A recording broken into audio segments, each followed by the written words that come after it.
जी, अब मैं आ गया हूँ बिल्कुल अपनी जहाँ पे फसल काश्त की हुई है और ये ज़मीनें आपको नज़र आ रही होंगी मेरे पीछे। तो हाँ, मैं आपको अपनी ज़मीनों में जो है वो हमने जो काश्त किया हुआ था, मतलब कि मक्की जो काश्त की हुई थी, वो मैं आपको दिखाता हूँ। अभी वो मक्की जो है वो पक के बिल्कुल तैयार हो चुकी हुई है। ये बाकी जितने भी ज़मीनें नज़र आ रही हैं आपको, यहाँ पर भी मक्की थी, काश्त थी।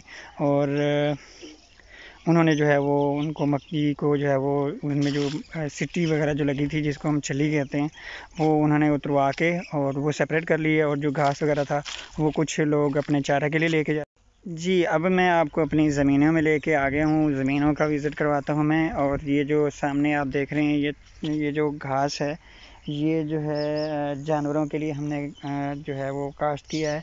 अभी इसका मुझे पता नहीं है कि ये कौन सा घास इन्होंने काश्त किया है, लेकिन अभी ये बिल्कुल जो है वो अपने इब्तदाई मराहिल में है। ये थोड़ा सा बड़ा होगा, उसके बाद जो है इसको काट के हम जानवरों का चारा बनाते हैं इससे। और इसके अलावा आपको ये जो साथ नज़र आ रही है, ये हमारी 1 एकड़ मक्की थी, जो बिल्कुल अभी पक के तैयार हो गई है। इसको आज या कल में जो है वो इसको जो छलियाँ थी वो हम उखाड़ लेंगे। और छली मतलब जो सीटी, ठीक है। और उसके बाद ये घास थोड़ा सा जो सरसब्ज घास है, वो लोग जो है वो अपने जानवरों के लिए बतौर चारा जो है वो यहाँ से ले जाएंगे और इस्तेमाल करेंगे। मैं आपको इसका जो है वो दिखा देता हूँ कि ये किस तरह पक के तैयार हुई है। और मैंने आपको पिछले भी दिखाया है कि जो आपको ये कवर्स में नज़र आ रही हैं, ये वही हैं बेसिकली। वो पहले यहाँ पे लगी होती हैं इनके साथ, और उसके बाद हम फिर ये जो छली सेपरेट कर लेते हैं इन पौधों से, तो वो फिर हम उसको ड्राई करने के लिए रख लेते हैं, ताकि उसका दाना जो है वो ड्राई हो जाए। यार ये देखो मैं सही कर रहा हूँ या नहीं, और यार मुझे बता भी देना कि इस काम को कहते क्या है, ठीक है? सही है ना? पता नहीं, ये मिट्टी इतनी उठाते हैं ना। मैं तो ज़्यादा मिट्टी मुझे लगता है उठा रहा हूँ। कि ना इसको थोड़ा सा कम कर लेते हैं, इतना कर लेते हैं। ये पता नहीं क्या आ गया बीच में, अभी इसको पता नहीं उठाना है कि नहीं उठाना। चलो, ये काम ख़राब हो गया, नहीं लगता है मेरे से सही नहीं हो पा रहा। चलो खैर, लेट ट्राई अगेन। अब सही हो रहा है। अब हम आ गए हैं फसल के पास, जहाँ पे ये छलियाँ बिल्कुल पक के तैयार हैं। और मैं आपको इनको दिखा भी देता हूँ कि ये कैसे पक के तैयार हुई हैं। ये अभी ये कवर्स में है, ठीक है। और ये अभी इनमें ना दाना लगा हुआ है, ठीक है। ये पक के बिल्कुल तैयार है और ये बिल्कुल सख्त हो चुका हुआ है।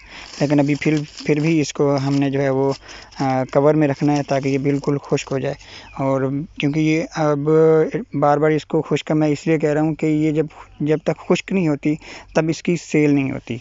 जब ये खुश्क हो जाता है तो फिर इसको हम जो है वो सेल कर सकते हैं। ये एक ही पौधे पे जो है वो एक लगती है, जो जिसको हम छली या सिटी कहते हैं, ठीक है। वो एक ही लगती है और वो ये माशाल्लाह पावरफुल है, मतलब कि पूरा दाना है, कहीं से कोई वो नहीं है कि दाना मिस हो या दाने ना लगे हों।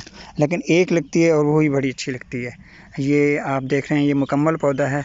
और यहाँ से ये इन्होंने काटा हुआ है ऊपर, शायद किसी ने घास के लिए, जानवरों के घास के लिए काटा है, क्योंकि ये साथ फसल कट चुकी है, तो इसलिए इन्होंने भी इसको थोड़ा सा काट लिया था। लेकिन खैर अभी ये आज या कल में जो है वो इसका जो है वो ये सीटी जो है वो इस पौधों से हम अलग कर लेंगे। बाकी ये बाद में ये खाली पौधा रह जाएगा। इसको मैंने आप जैसे पहले बताया है कि ये चारे के तौर पे जो है वो इस्तेमाल करते हैं। यहाँ पर आप देख सकते हैं कि मुख्तलिफ़ किस्म के जो है वो दरख्त लगे हुए हैं। ये मेरे करीब जो आपको ये थोड़ा सा खुश्क दरख्त नज़र आ रहा है, इसको सुहांजना हम कहते हैं, जो शहरों में भी खाया जाता है और देहातों में भी। और इस तरह आगे आम के दरख्त हैं, और आगे इससे जो है वो अनार का भी वो पौधा लगा हुआ है, और इससे आगे जो है वो केले का भी दरख्त है। और यहाँ पर भी आप देख सकते हैं कि ये आम का दरख्त है। और वो जो बड़ा सा दरख्त आपको नज़र आ रहा है वो है जामुन का। जी, जैसे कि मैंने आपको पहले बताया है कि मतलब कि ये मक्की काश्त होती है, उसके बाद फिर जब ये छल्ली या सिटी जो है वो ऊपर लग जाती है, जब पक जाती है, तो उसके बाद जो है हम इस छल्ली को जो है वो सेपरेट कर लेते हैं। मैंने पहले भी आपको दिखाया है कि ये छल्ली जो है वो सेपरेट होकर ना ड्राई हो रही है। अब इसका प्रोसेस जो है वो इसके कवर्स वगैरह उतारने का होता है, कि कवर्स वगैरह उतार के फिर जो है ये इस फॉर्म में आ जाती है। ये इस फॉर्म में आ जाती है। और इस फॉर्म में जब ये आ जाती है तो इसका मतलब ये बिल्कुल ड्राई हो गई है और सेल होने के काबिल है। और जब इस तरह के हम सब ये कर लेंगे तो उसके बाद जो है इसका दाना जो है, ये जो दाने आपको नज़र आ रहे हैं छोटे छोटे, इन दानों को हमने मशीन के ज़रिए अलग कर लेना है। जब ये दाना अलग हो जाएगा तो फिर ये दाना सेल हो जाता है। आज के व्लॉग के लिए बस इतना ही, मिलते हैं नेक्स्ट व्लॉग में, तब तक के लिए मुझे दीजिए इजाज़त। अल्लाह हाफिज़।